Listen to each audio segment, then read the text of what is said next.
Ter um admirador pode ser bom e até melhorar a autoestima. Lara falou de rede social, passa por aí. Mas quando esse sentimento se transforma em obsessão, a situação muda completamente. Ninguém deseja ter alguém vigiando, melhor dizendo, suas rotinas ou criando situações de assédio e constrangimento. Você vai saber agora na reportagem Lorena Dias essa coisa, esse crime do stalking. E tem a reportagem, e depois eu converso aqui no estúdio com a doutora Rafaela Alban, que vai tirar todas as nossas dúvidas. Reportagem no ar, depois entrevista ao vivo aqui no estúdio do seu Bom Dia Bahia. Você já deve ter ouvido falar de um caso parecido. As perseguições insistentes e que causam medo e constrangimento às vítimas. Estou falando do stalking. Os exemplos estão aí, como no caso da atriz Débora Falabella, que convive há mais de 10 anos com uma stalker. A perseguidora da atriz acumula episódios tanto na vida real como no mundo virtual. Em junho de 2023, o Ministério Público ofereceu denúncia contra a stalker e ainda solicitou um teste de sanidade mental. Outro caso é o do maestro Carlos Prazeres, que sofre com uma stalker desde 2022. O maestro já prestou várias queixas contra a mulher. Recentemente, uma série chamou a atenção para o assunto. Em Bebê Rena, da Netflix, um garçom é perseguido por uma mulher após oferecer uma bebida.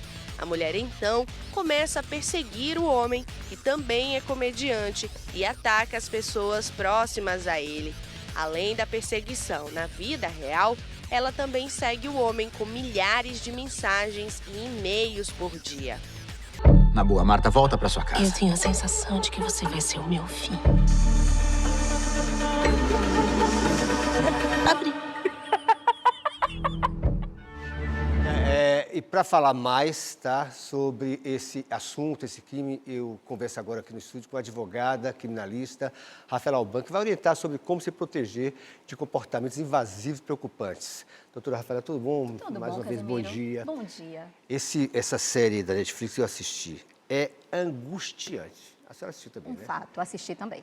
O stalker é aquele cara, ou aquela mulher, né, também, né? Sim. Que persegue geralmente uma pessoa conhecida, não é isso? Isso. E a senhora falou agora há pouco sobre que é um crime. Muita gente acha que é uma coisa assim de fã, de admirador, mas se configura crime que acaba com a vida de uma pessoa no sentido de constrangimento, de deixar a pessoa com medo, inclusive, não é verdade? Exatamente. É importante você tocar nesse assunto, Casimiro, porque é um crime há pouco tempo. E isso talvez muita gente não saiba. Com a Lei 14.132 de 2021, o stalking passou a ser crime no Brasil. Então, a gente tem hoje o crime de perseguição no artigo 147-A do Código Penal por conta de uma inovação legislativa de 2021. Sim. Até então, a gente só tinha uma contravenção penal prevista no artigo 65 da Lei de Contravenções Penais, que previa um pouco dessa situação, mas não falava do stalking em si, com uma pena muito ínfima de até 2 meses. Então, acabava não intimidando, não estabelecendo esse efeito coator esperado pelo direito penal. Então, em 2021, precisamente em 31 de março de 2021, entrou em vigor a Lei 14.132, que previu o crime de perseguição, Sei. que é a tradução brasileira para o stalking, que já existia no universo legislativo internacional. Bom, a gente foi às ruas também, que as pessoas querem tirar dúvidas, e acho que a primeira pergunta passa por isso aí. Vamos ver. Como é que um stalker vira crime? Quando é que vira crime? Eu ia perguntar justamente Acabei isso. de responder. Não, mas eu vou até complementar. Por exemplo, a gente vê em determinadas redes sociais pessoas que o tempo inteiro comentam, seguem atores, atrizes e ficam o tempo todo comentando. E também pessoas que ficam em porta de emissoras tirando foto, aí é o chamado paparazzi, vai ao aeroporto. Qual é a diferença? Onde é que fica o limite do stalking? O limite ele é muito complicado, Casimiro, exatamente por conta da abrangência do artigo 147-A do Código Penal. Quando o legislador previu essa conduta, e é relativamente recente, porque eu acabei de dizer que é de 2021, ele estabeleceu o crime de perseguir alguém reiteradamente, mediante várias formas, né? Na verdade, de qualquer forma, seja ameaçando a integridade física ou psicológica de alguém, seja restringindo a liberdade de locomoção de alguém, ou seja, de qualquer maneira, intimidando, atrapalhando a esfera de liberdade e de intimidade. Então, o que é que a gente consegue perceber, e isso é uma crítica ao legislador nesse ponto da previsão do stalking, que muitas condutas do cotidiano, normais, acabam se enquadrando no tipo penal do artigo 147-A, exatamente por conta da abrangência da tipificação efetuada pelo legislador. Existia uma preocupação muito grande em tipificar, e quando foi tipificar, fizeram o quê?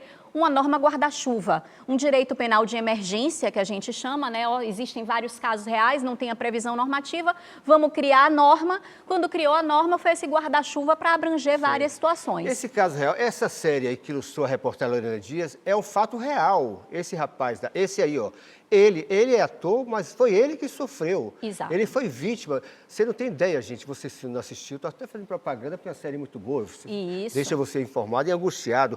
Ele é perseguido o tempo inteiro, só que ele passa a ter pena da mulher que comete o crime. Essa mulher aí, gente, não é essa não. Ela vai aparecer daqui a pouco. Essa aí, ela chega a ficar em frente à casa dele o tempo inteiro. Sim. Dá uma angústia, uma agonia danada. Isso, a senhora viu essa série também? Assisti comigo? a série. E aí eu lhe pergunto, muita gente até fala, esse cara foi... Bom, eu xinguei tanto ele, porque...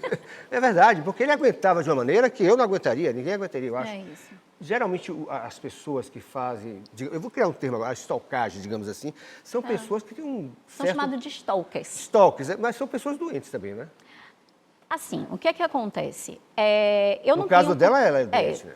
Eu não tenho como estabelecer isso como regra, mas todos os casos que já passaram pelo escritório, as questões que a gente vê em séries e em filmes, porque além do Bebê Rena, a gente também tem o Você, o You, da Netflix, que é uma outra série que tem várias temporadas, que também demonstra uma situação de stalking, antes do Bebê Rena. Todos esses casos que a gente vê, a gente percebe uma questão psiquiátrica na pessoa que comete o stalking. Então, é um borderline, é uma questão de bipolaridade, com relação a essa stalker da Débora Falabella, que comentou aí na reportagem. A gente viu que teve um diagnóstico de esquizofrenia, que a considerou inclusive inimputável. Então, a gente percebe de forma geral esse perfil que até justifica, e justifica entre aspas, a conduta, porque é uma reiteração de perseguição para caracterizar o crime. Você ficar sendo Exatamente. Né, vamos para a rua, tem mais pergunta para a doutora Rafaela Alban, aqui no Bom Dia Bahia. Como provar que houve perseguição virtual? Excelente pergunta. Vamos lá. Quando a gente fala do stalking, exatamente por ser uma norma guarda-chuva, de abranger vários tipos de conduta, a gente pode falar tanto da situação física quanto da situação virtual. E uma curiosidade, Casemiro, a Lei 14.132, ela surge em 2021. Em 2021, a gente tinha acabado de passar pelo quê? Pela pandemia, que é onde tem uma grande mudança normativa, inclusive para a incorporação de fraudes eletrônicas, porque a gente começou a ver um ambiente virtual sendo muito utilizado para o cometimento de crime. Então, foi muita essa utilização do ambiente virtual que justificou a edição da norma. Como é que a gente prova? A gente prova mostrando as mensagens recebidas nas redes sociais, mostrando as tentativas de invasão de dispositivos informáticos. Isso é, inclusive, mais um crime que é muito comum estar sendo praticado de forma conjunta, né, em concurso de crimes com o stalking, que é a perseguição. A gente prova com as mensagens de WhatsApp, porque o que é que geralmente faz o stalker? Acaba até descobrindo o número, né? Exatamente. O que é que geralmente faz o stalker, né? O stalker liga diversas vezes, vai na porta de trabalho, vai na porta de casa, manda diversas mensagens, tenta acessar a pessoa pelos perfis de redes sociais de várias formas, inclusive criando perfis fakes. Então, a gente já viu muito isso no escritório, né? De uma invasão... Eu ia até lhe perguntar, doutora Rafaela, claro que a senhora não vai citar nomes, quais são os casos que chamaram mais a sua atenção no escritório, assim, desse tipo de crime aqui na Bahia, né?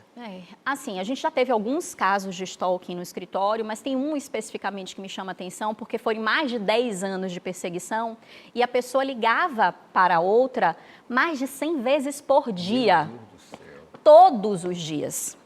Então, a vítima tinha que ficar com o celular no modo avião para conseguir viver e cumprir sua rotina de tantas ligações. e na medida que ia bloqueando um número, ia criando outro, porque existem aplicativos de internet que você vai criando números, né? Um número em cima do outro, e ia se valendo desse mecanismo. E você vai atendendo sem saber, no caso. Imagine mais de 100 ligações por dia, todos os dias. E aí, se você não atende, se você bloqueia, se você coloca no modo avião, liga para pai, para mãe, para esposa, para namorado. Imagine, é uma situação assim bem difícil complicada. até se proteger disso, né? Porque complicadíssimo. tem todo o mecanismo que eles acham para furar o bloqueio. Exatamente. É complicado. A gente tem aqui na Bahia, né, a Delegacia de Crimes Cibernéticos, a gente tem o NUCyber, um núcleo no Ministério Público específico, né, para também atuação em crimes dessa natureza, quando envolve um ambiente virtual, para fazer localização e identificação de IP, para poder fazer rastreamento, mas é uma equipe muito reduzida para o tamanho da criminalidade, para o nível de abrangência e o nível de dificuldade.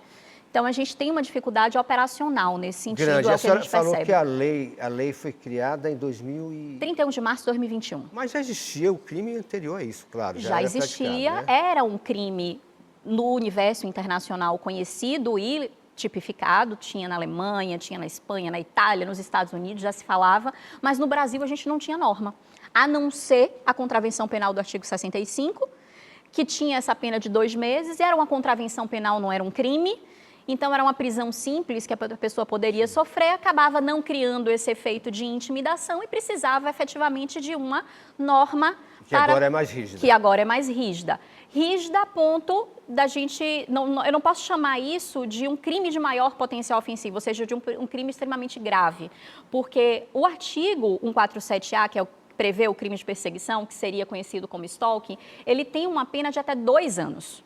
Quando um crime tem uma pena de até 2 anos, Casimiro, ele é um crime que a gente chama de menor potencial ofensivo. É um crime que vai para o juizado especial criminal e não para a vara criminal. Então, é um crime que passa por uma composição civil, por uma transação penal. É um crime de ação penal pública condicionada à representação. Então, a gente tem ali... Mas pode acabar em tragédia também, né? Pode acabar em tragédia. Mas só um parênteses, tem 4 possibilidades dessa pena de 2 anos aumentar para 3, que é quando a vítima é criança, adolescente, idoso, quando é mulher, envolvendo violência doméstica ou desprezo à condição de mulher, quando tem a utilização de arma ou quando é praticado em concurso de pessoas. Aí essa pena de 2 passa para 3 anos e sai do universo do juizado especial criminal e vai para o universo da vara criminal. Tá bom, tudo explicado. Obrigado pela entrevista, doutora. Disponha. Viu? Muito obrigado mesmo. Muito obrigada, bom dia a todos. E tá dado o recado para você aí que comete esse tipo de crime, viu? Da cadeia. É bom saber. E às vezes acaba em tragédia, porque eu me lembro de John Lennon. John Lennon foi morto por um fã dele, que ficava o tempo inteiro na porta lá do Dakota, onde morava em Nova York, o tempo todo, e foi lá e atirou. Então, você que sofre esse tipo, procura logo um especialista para se proteger. Obrigada. Um ótimo dia. Muito obrigado mais uma vez. Ótimo dia a todos e todas.